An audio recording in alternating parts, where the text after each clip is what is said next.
Today we are here to talk about Cypress, and I'll be talking about end-to-end testing with Cypress, of course, but in a little bit different environment since we are talking about Web3 applications. So before that, I will introduce myself really quickly. My name is Soumaya and I'm from Italy. I work in a small company in the north of Italy where I am a senior software developer. I'm specialized mainly on front end and Web3 stuff. And yeah, I like to talk at different conferences, so you can find me speaking at a lot of conferences worldwide. And I love everything that is technology, from like IT to electronics. So testing is something really important for me, and I had a different relationship with testing during like my experience, and I found testing really boring and a little bit, I couldn't like really understand why we were testing. So I used to be testing just because someone was telling me to do that, not because I really wanted to do that. So yeah, I find end-to-end testing to be like something really important, and in my particular like experience with front end, I find it more easy to understand and find a really good reason to do that. In particular, I think it's really important to be sure that the quality of the application that we are realizing it are really in a good quality, and also like the performance and everything is really in shape as we want it to be. And in particular, end-to-end testing, I really liked it because it's actually verifies two things that for me are like fundamental for my application, that are the functionality and the performance of an application. So we need to be sure that everything that we want to be functional, and also like the performance of our application should be like the best. And I think that end-to-end testing is like the best suit for these requirements. In particular, I've been working with Cypress a lot lately because, of course, it's an open source tool, so we like that. It's specialized in end-to-end testing, and also like I think that the developer experience is the best, and we really love as developers to have a good experience, not just tests that are working and like a tool that it's really easy to use, but also like we have a good documentation and a good UI, good error reports, and all this stuff that makes our experience really, really easy, and we can actually enjoy working with this tool. And I really like this little sentence that you can find on the Cypress website. That is, Cypress is an open source app that takes the pain out of front-end testing. And I think this is really, really real. So Cypress offers some advantages for front-end testing. We have real-time reloading that is really important for me, because with other tools, I found it a little bit like messy to really understand where an issue can be, like in particular, having this auto-waiting of the rendering of the components of your application before testing them. And also like the setup is really easy. You don't have like to manage a lot of stuff. The main setup and the configuration are already like done automatically when you install the package, and you have like a good like browser support. With Cypress, we are working on a JavaScript environment, and we have like support for Chrome. That is, I think, the best suit for our applications. So before talking about testing, I want to go a little bit in deep in Web3 development, because we are not like testing a simple traditional application, but we are testing Web3. And in Web3, we have some tools that we need to be aware of and know how to need to understand them a little bit before going to test them. So for Web3 development, I want to make a little bit comparison between what we are used to and what's new in this Web3 world. So in Web2, we have everything on a web server. So we are used to work with a front end that is connected with a backend, and we have like a database, and everything is on a web server. So this is what we are used to. But in Web3, it's a little bit different because we have our front end that is still on the web server. So since this point, nothing is changed, but we don't have a backend and database anymore. So we need to understand what is going on at this point. So now, instead of having like a backend, we have smart contracts that are like just simple computer programs that allows us to automate some operation in the blockchain. The blockchain is nothing more than a storage to data. So let's compare it to a database. It's a little bit different because it's open, everyone can actually read from it and write from it.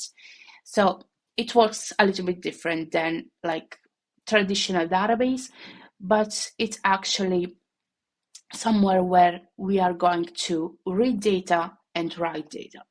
So this is a little bit different from the traditional way, but we have a lot of tools that will allow us to understand more what's going on.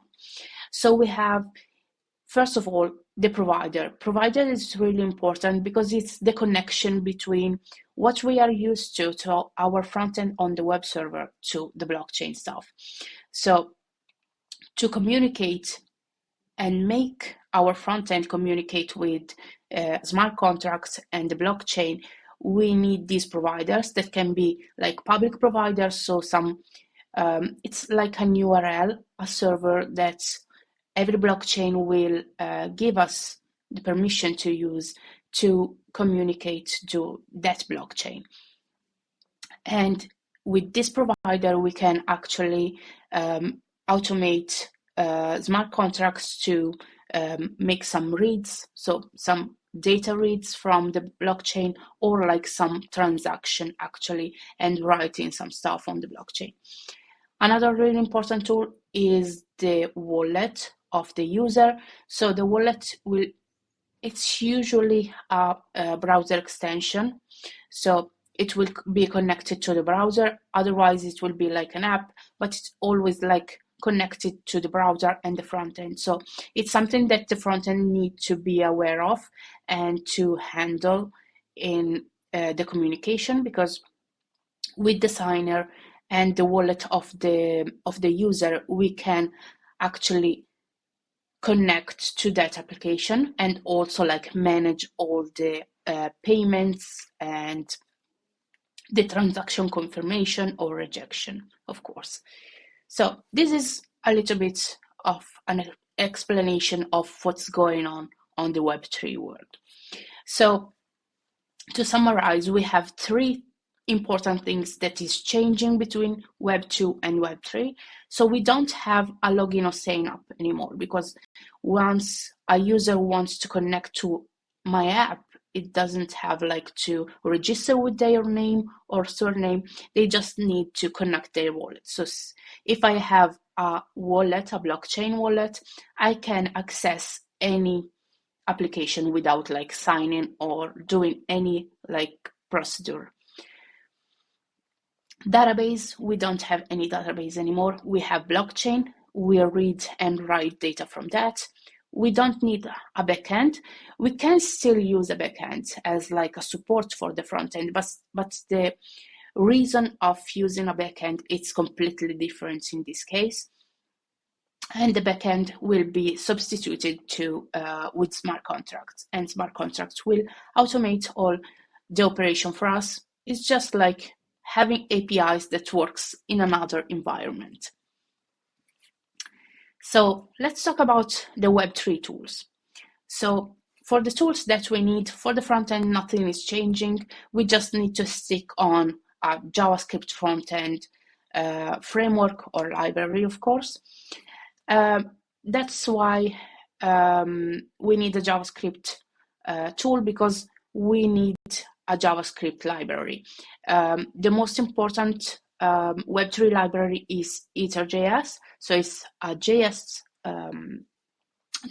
library.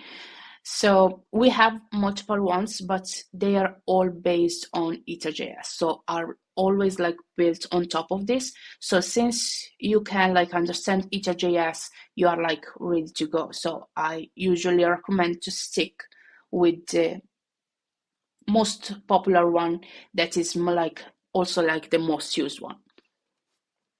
For the wallet, we are going to use MetaMask. There are like tons of like different wallets with different like procedures and stuff, but MetaMask is the most popular one. So in particular with testing, if we are testing with MetaMask, we are covering like mostly the 99% of the cases, because like any Web3 user actually has a MetaMask wallet. They can have multiple ones, but at least they have MetaMask. So let's stick with the most popular one. And for smart contracts are like just computer programs. They are written in Solidity. Solidity is the program language. And once this code is compiled, it will gives us two things. The first thing is the bytecode that will allows the smart contract to be deployed and be available like online, and we don't care about that. We care about the second thing, that are like ABIs. ABIs are really important for us on the front end side, because ABIs is like a resume of what's going on the smart contract.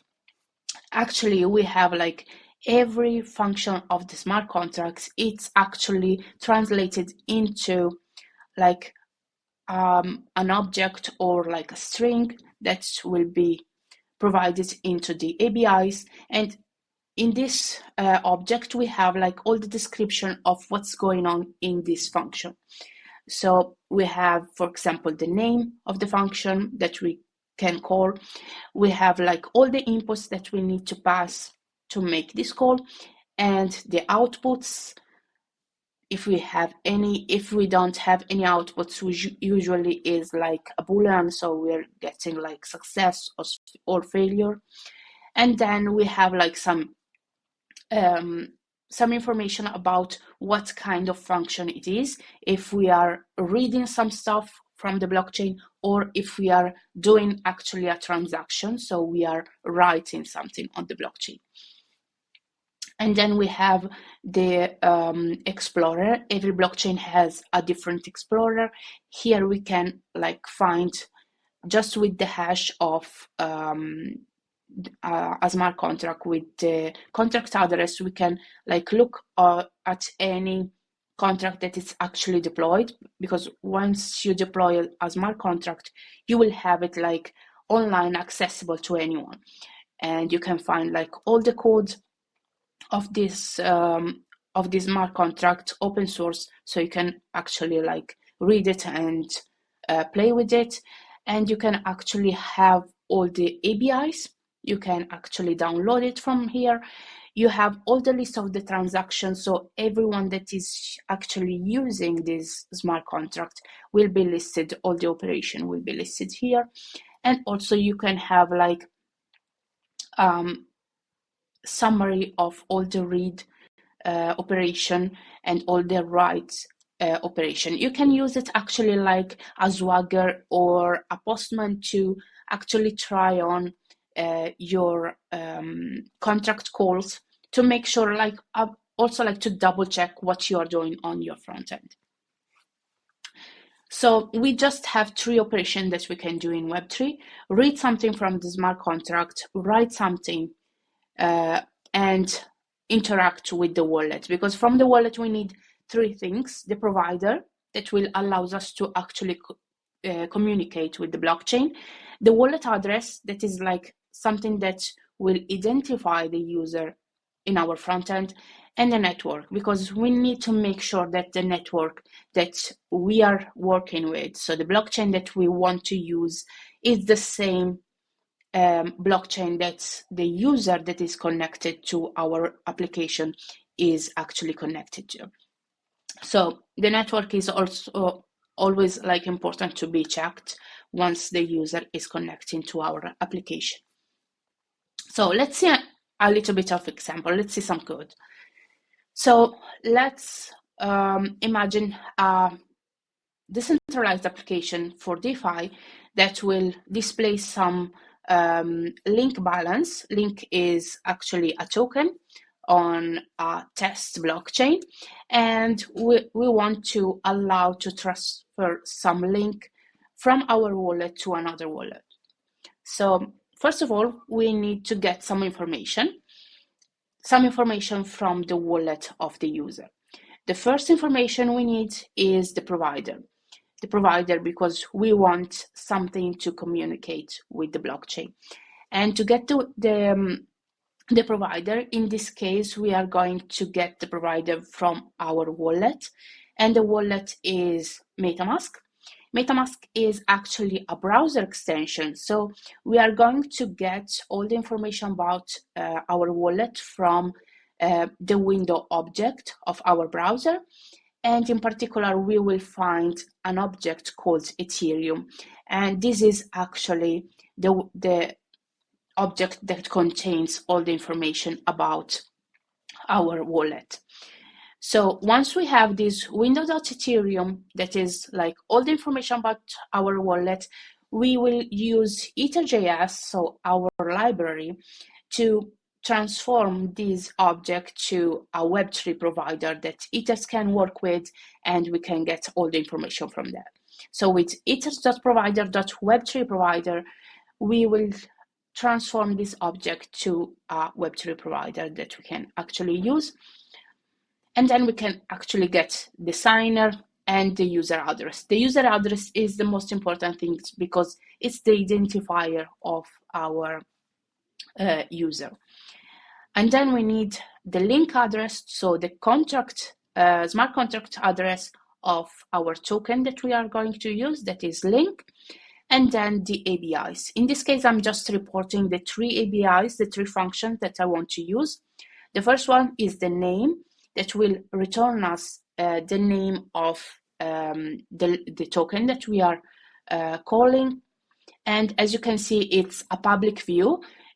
So if it's like a view, it will means that we don't have to pay any fee to get this information, to make this call. And also we are just getting something to read, and we are not interacting or writing anything on the blockchain. And as you can see, it will return a string. We are going to get a string from it. Same, we have another view, but in this case, we are getting the information about the balance of. Balance of will tell us how much balance do I have in my wallet. So I need to pass the address wallet of the user that is connected, and I will get a UIN 256, that is a big number, and we are getting this big number as a result of the balance. So here we need to make like contract manager, let's say. It's just like recreating the smart contract on our front end. So with ethers.contract, contract is this class that will create our contract manager. We need to pass link, the link address, so the contract address, the ABIs, and the signer, so all the information about the provider that we are going to use. And then we can actually get the balance using this contract manager and telling the name of the function that we want to call. In this case, I'm calling the function balance of, and I'm passing the attributes, the inputs that are indicated in the ABIs. In this case, I need to pass the user address. And as you can see, I'm getting the result in big numbers. So it's this like hexadecimal that we cannot like actually read. So we need some utils to read the information with these format units, and we will get actually the number as a number. For the right, in this case, we have like the transfer function. As you can see here, I need to pass the address of the recipient and also like the value, how many link token I need to pass, and we'll get as a return a boolean. So here we have our contract manager that is the same as before, and we have this transaction that we can call using the contract manager, the name of the function that is transfer, and we are passing the right inputs. And then we are doing transaction.wait to get a receipt of this transaction. Once we are calling the function, we will get this pop-up open from our wallet, and we'll get all the information about what we had done in this operation, the information about how many link I'm transferring, to who I'm transferring it, how many fees I need to pay, and I can confirm or reject this operation. If I confirm, I will get transaction hash. I can get the hash of the transaction and also like all the information about this transaction. For example, I can also get the block number, so the number of the block in the blockchain where this transaction is actually stored. So this are like all the operation we need to do in our like front-end application. We have like multiple ones, but those are like the most important operation, and we need to be able to test them. So for testing this application, we need to take care about the wallet, the interaction with the wallet, and also like the interaction with smart contract and how to communicate with them. And I think this is a little bit like difficult, because sometimes we need to make sure that the user experience of like a Web3 application is secure, because we don't have like something on the back end actually test. But connecting with the wallet and making transaction have like a private scheme, and a little bit difficult to make UI frameworks to handle this. So we have actually two options to test this.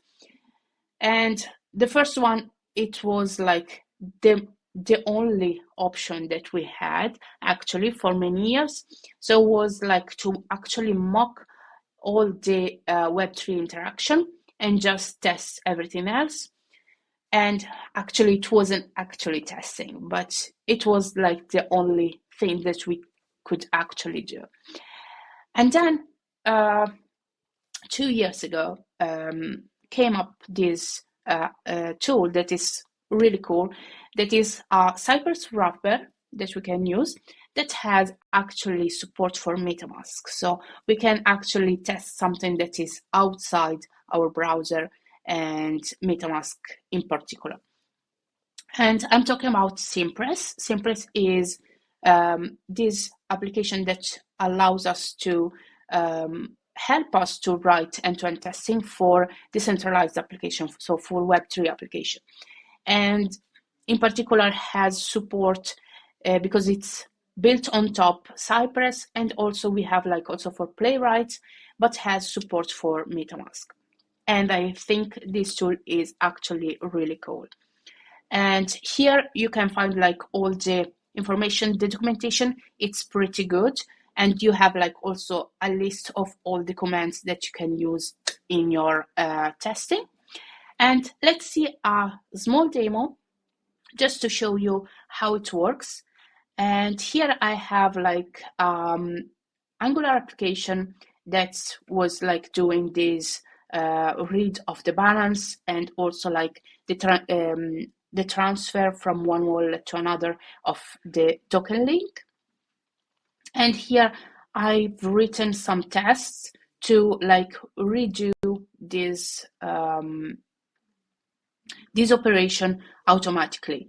So as configuration, we just need to have like this Synpress tool, and we can like actually use, we are actually using Cypress and just Synpress on top of it to get like all these commands. We can actually use just Cypress and add some custom commands, but let's say that Synpress automatically have done this for us. So we have like this list of commands that we can use without the needs of like rewriting new ones every time. And then I have some tests about like the connection of MetaMask, how to check like the network, the accounts that we are connected to. But the most important ones are these three, because like I have here the read of the token balance. So I'm getting like the link contract address. I'm clicking on the button get balance, and I want like to get something that it's not like a blank, so to get an actual number displayed. And also we need to make like the transaction with like the receiver of our tokens and the amount of tokens that we want.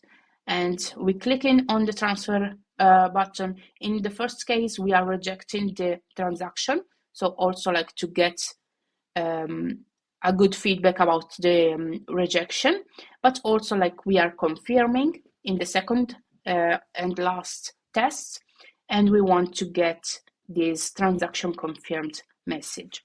So let's run it and see how it works. So let me start the server, and then we can actually run the tests. Once we run it, let's see. Yeah, we have like Cypress going on here. We are downloading MetaMask, making all the login of a new, it's like having a new MetaMask wallet. And then I just have imported my like wallet that are already existing. I'm trying to switch from a wallet to another, switch from a network to another, and also I am creating a new token on my wallet, switching account, and then here I'm importing the token link, and I'm reading the balance, trying to do a transfer and rejecting the transaction. And then here I will try to confirm the transaction and make this transfer. Yes. Sometimes when you try to the confirmation, it will not like be performance. In this case, we have like the estimating changes that are not available because there is no good network. But you get the point. This is like how we write our tests, and we get like all the information about the failed ones and the passed ones, and we can actually test all the operation that we want. If you want to see this demo, you can find it on my GitHub in Web3 Angular Cypress, and you can like actually retry it and add some new tests. Why not? And let me know what you think. You can find me online in all my social media, or like write me if you want to stay connected or ask me any question. And thank you very much. Enjoy this CypressConf, and thank you. See you soon.